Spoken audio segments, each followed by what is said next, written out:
ও মন যে করে পায় না, ধরে রাখা যায় না, চায় শুধু যে তোমাকেই, অন্য কিছু চায় না।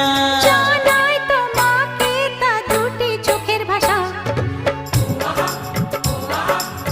এই তো ভালোবাসা।